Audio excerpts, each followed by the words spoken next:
대한민국의 오랜 세월을 함께 웃고 울게 만든 국민 개그맨 이용식. 그는 단순한 웃음 제조기를 넘어 우리 사회의 상처와 아픔을 유쾌하게 풀어내며 사람들의 마음에 따뜻한 온기를 전하던 존재였습니다. 그런 그가 최근 한 차례 찾아온 뇌졸중의 발작으로 병상에 쓰러졌다는 소식은 전국을 충격과 슬픔에 빠뜨렸습니다.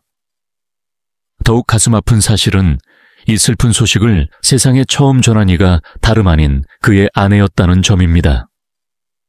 올해 73세 나이에 오랜 동반자로서 삶을 함께 걸어온 아내는 울먹이는 목소리로 이용식 씨가 지금 힘든 상황에 있다고 말했습니다.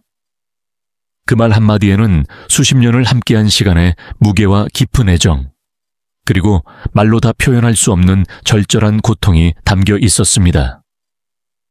이용식은 단지 무대 위의 코미디언이 아니었습니다. 그는 삶 전체를 무대로 삼아 진심을 전하던 배우였고 아버지였으며 한 여인의 평생의 반려자였습니다. 수많은 방송에서 우스꽝스러운 표정으로 관객을 웃기던 그도 무대 밖에서는 누구보다 따뜻한 남편이자 자상한 아버지였습니다. 특히 딸을 향한 사랑은 유명했습니다. 그는 딸을 위해 눈물을 아끼지 않았고 딸의 성장 과정 하나하나에 감격하며 자신보다 먼저 울던 아버지였습니다. 그런 그가 지금 병상에서 생사의 기로에 놓였다는 현실은 가족뿐만 아니라 그를 사랑한 수많은 시청자들에게도 큰 충격이 아닐 수 없습니다. 병이 찾아온 순간 가장 먼저 무너진 이는 아내였습니다. 그녀는 우리 식이 다시 일어날 수 있을까요? 라고 말하며 병원 복도에서 끝없이 눈물을 흘렸습니다. 그녀에게 있어 이용식은 단순한 남편이 아니었습니다. 청춘을 함께한 친구였고 인생의 고난을 함께 버텨온 전우였으며 서로의 주름을 기억하는 삶의 동반자였습니다. 세월이 흘러도 늘 내 곁에 있어줄 줄 알았어요.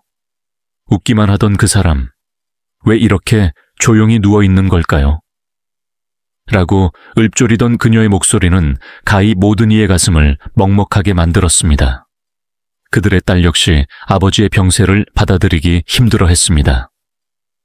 밝고 씩씩하게 자란 그녀는 한동안 언론과의 접촉을 피하며 그저 아버지의 곁을 지켰습니다. 병실 창가에 앉아 아빠, 나 여기 있어요. 눈 한번 떠봐요. 나 아직도 아빠한테 물어볼 게 너무 많아요. 라고 속삭이는 모습은 많은 간호사들의 눈물샘을 자극하기도 했습니다. 그녀에게 이용식은 단지 개그맨이 아닌 세상의 전부였습니다. 늘 든든한 나무처럼 곁을 지켜주던 아버지. 아버지의 목소리로 시작된 하루, 아버지의 웃음으로 끝났던 매일이 이제는 너무나 아득하게 느껴지는 순간이었습니다. 그의 병세가 전해진 이후 대한민국 곳곳에서는 수많은 팬들의 기도와 응원이 쏟아졌습니다. 방송국 관계자, 후배 개그맨들, 오랜 동료들까지 모두가 하나같이 이용식 선배님 꼭 일어나 주세요라며 진심 어린 마음을 전했습니다. 그의 웃음을 기억하는 세대부터 유튜브나 다시 보기로 그를 접한 젊은 세대까지 모두가 그를 향한 애틋함을 공유하고 있었습니다.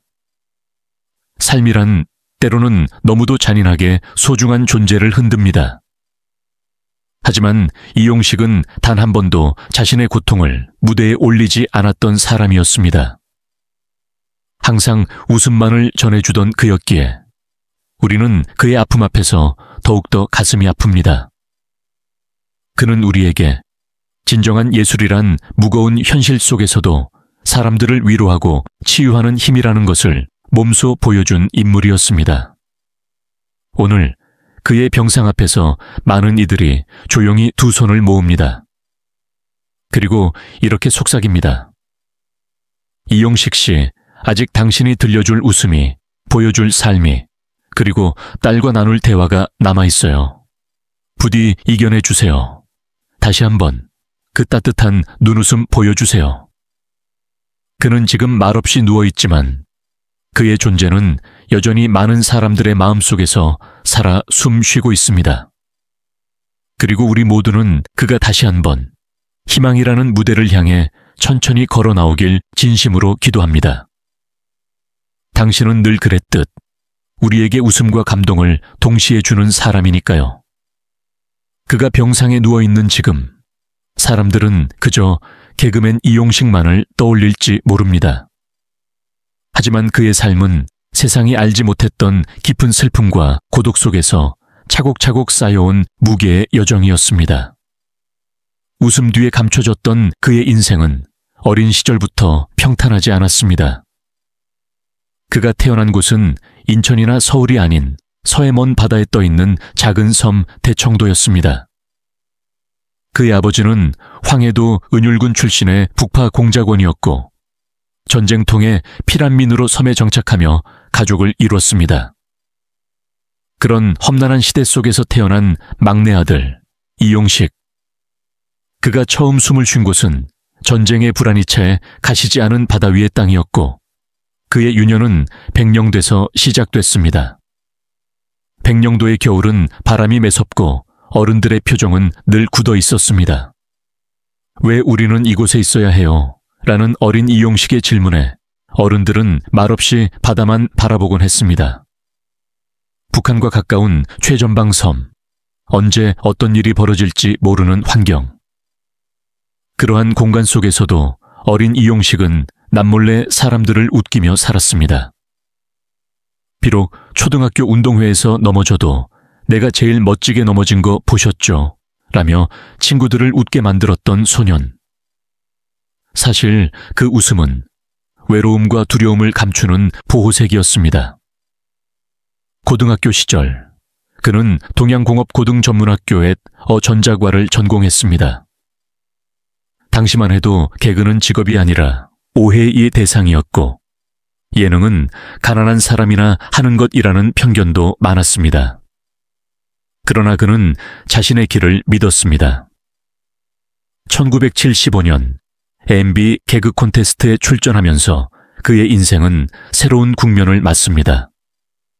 당시 희극계는 구봉서, 곽규석 같은 대선배들이 지키고 있던 무대였지만 이용식은 혜성처럼 등장해 단 한 번의 무대만에 이름을 알립니다.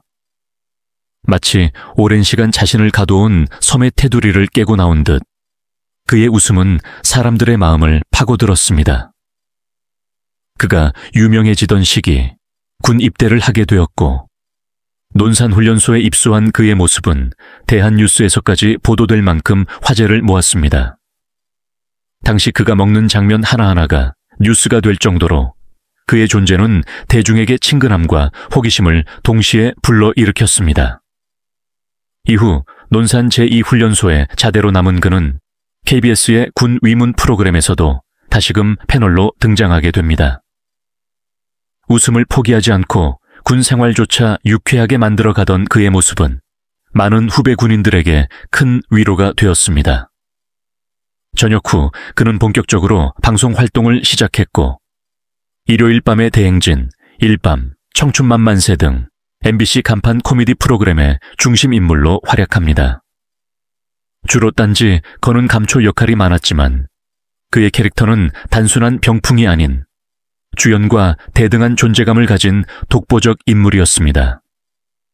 말끝마다 던지는 능청스러운 멘트, 뒤뚱거리며 걸어 나오는 그의 모습은 그 자체로 시청자들에게 힐링이 되었습니다.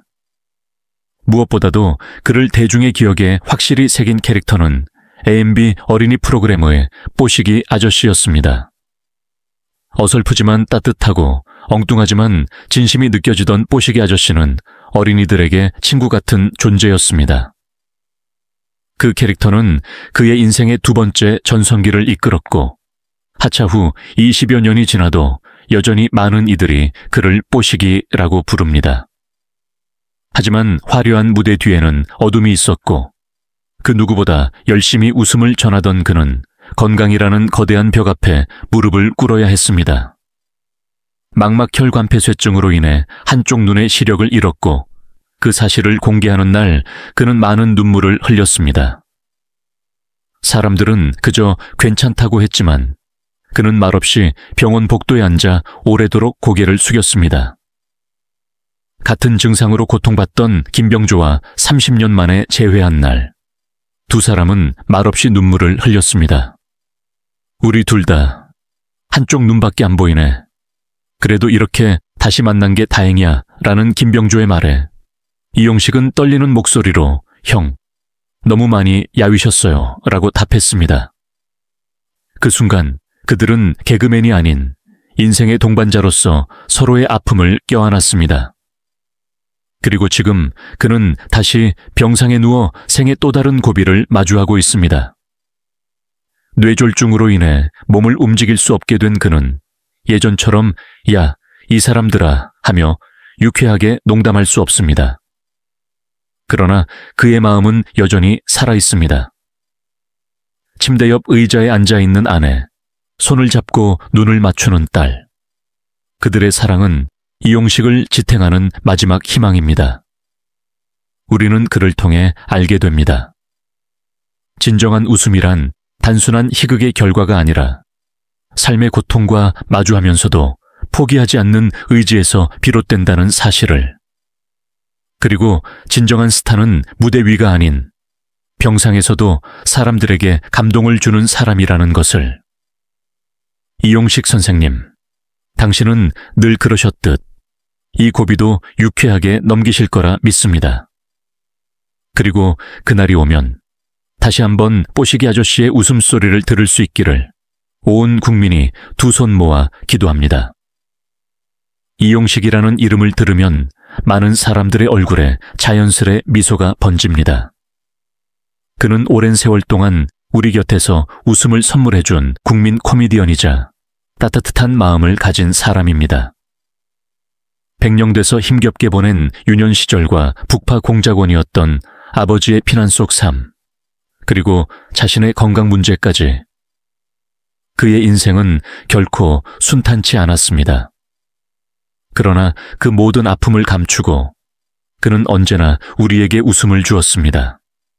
이제는 우리가 그를 위해 웃어줄 차례입니다. 한쪽 눈의 시력을 잃는 병을 겪고 있음에도 불구하고 그는 여전히 따뜻한 유머와 희망을 나누고자 합니다. 우리 모두 이용식 선생님의 인생을 존중하고 그가 겪어온 아픔에 공감하며 더 큰 사랑과 격려로 그를 안아줍시다. 뽀시기 아저씨는 단지 코미디언이 아니라 우리 모두의 아버지 같은 존재입니다. 지금 이 순간 그에게 진심 어린 응원과 사랑을 보내주세요.